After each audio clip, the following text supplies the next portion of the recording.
do you believe that, because the other week I followed your live, you were talking about, the rice that the whole congregation is given, and you just have to eat it because they starve you to an extent of that you can't have a chance to go out to look for food. And then there is a free meal that comes. So when I look at how things have gone from the time we came back to where things are now, things have actually gone worse than they were before. So I'm asking myself, did we just blindly enter some kind of covenant, or are we under a spell? Because I look at on the financial side, on the business side, things were not like the way they used to before we went to do those seeds and church contributions and everything. So is it something to do with maybe you surrender your destiny when you get there after being touched on the head, or you lose your star or whatever? I don't know. I'm just thinking out loud. Yeah. I've been following you for some time. One thing that has made me call you is your recent visit to the Kakande Ministries in Uganda.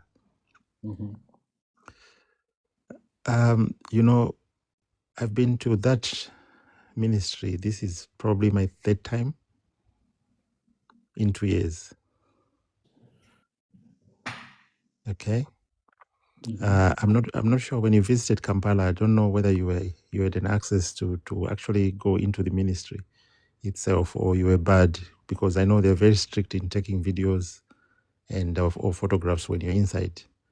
I was barred from outside. They couldn't even let me. They even made me delete some of the videos that I had recorded. Yes. So it's like an entire military outside of his shrine, an entire military with 9mm and assault firearms, assault rifles outside, guarding a so-called house of God.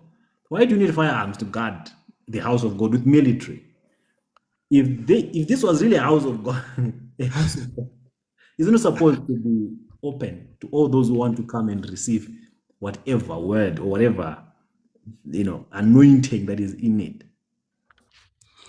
Okay, so my point is that the first time when I went there, I actually drove from Lusaka. I took my family there. It took us 3 days to get to Kampala.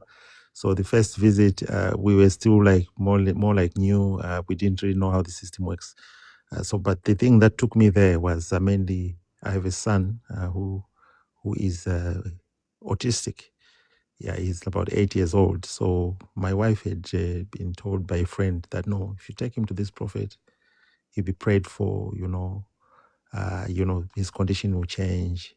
So I was motivated. I was encouraged. So we decided to book tickets for the second time. We flew, the four of us, and then we were put on the prayer line, and we prayed for. We were made to sow some seeds, contributions for the building, because the church was still under construction.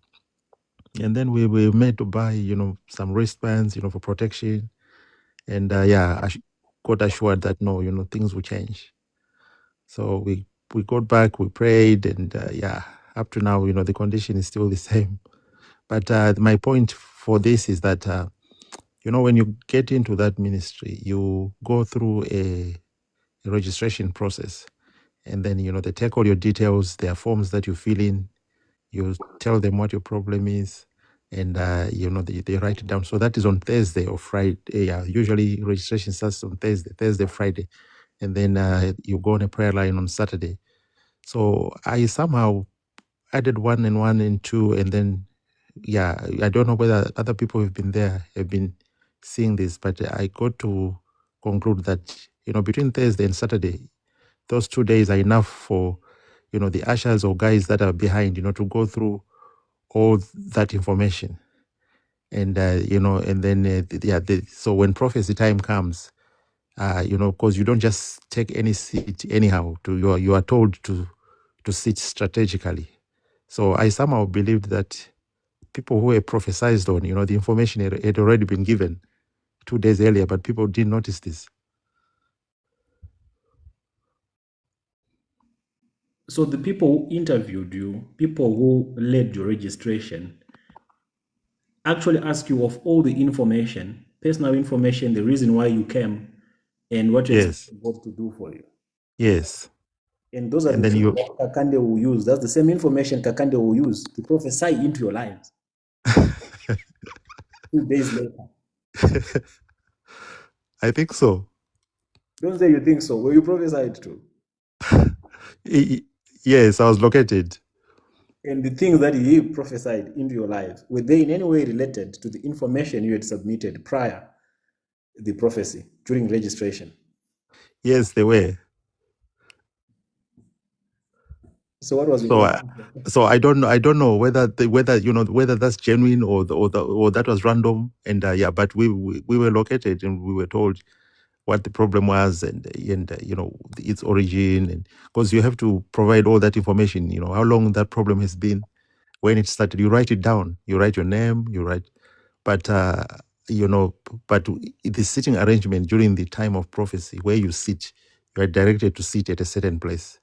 So he moves from one corner to another. So I don't know whether it is just a random pickup, because I remember when Bushiri was still in Pretoria, there was someone who once raised the same thing, same strategy, that a lot happens in the background. Ushers are even the guys that do the videos and the TV cameras. So it's all strategically planned. I don't know. Okay, let me educate you, my brother. Yeah. There is what we call intel prophecy. And Yes. cold reading, there's hot reading. These prophets that claim to be prophesying into your lives, and it's not only the Kakande's formula.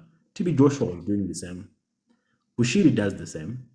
Uberenjo does the same. David Uche does the same. I'm sure you had a brother who recently came. He explained something similar to what you're saying now. Mm-hmm. These major prophets, they have a team. Bushiri's ones were called wise men. Some are even ushers. They have a team deployed to interview newcomers. And this interview will come across to you as a registration process because you are desperate for your problem to be solved. You're not even conscious of what is going on. You think they just need this information to document, to have it in their database, or for whatever reason. You tell them their name, they'll ask you, why did you come here? They'll ask you, what condition do you have?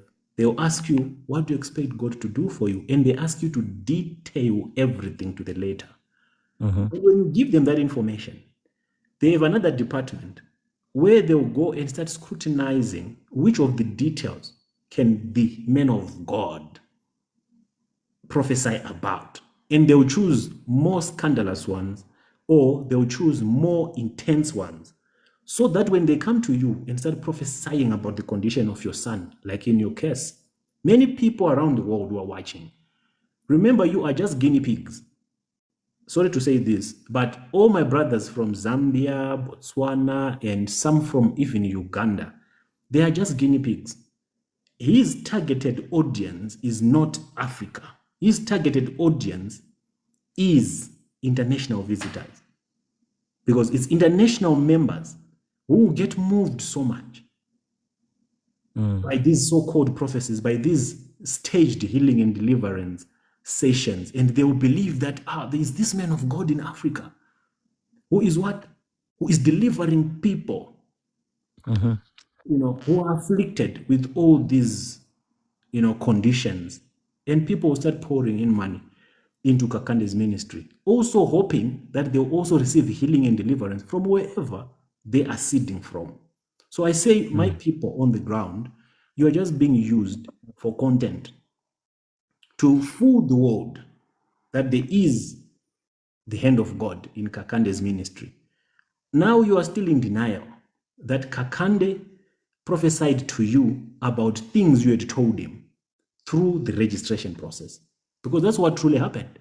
He only reproduced the information you had already given him. Mm. And because of the atmosphere that you will be subjected to, you won't even connect the dots at the time. But I wrote these things. This is Yeah. exactly what it won't be down in your spirit at that point It's only when you have gone back home, like now, and you have stayed for long, and that which made you go to Uganda has not yet been resolved. The condition of your son has not yet improved. And now you're asking yourself a lot of questions. But I gave all the money that was asked. I seeded the best of my seeds. I committed 3 times with my family to go to Uganda, showing commitment that we believe in this anointing. If it is for faith, I had the faith. I have the faith. I believed that Kakande will heal my son. But now it has been 6 months. My son's condition has not changed. So what could have gone wrong?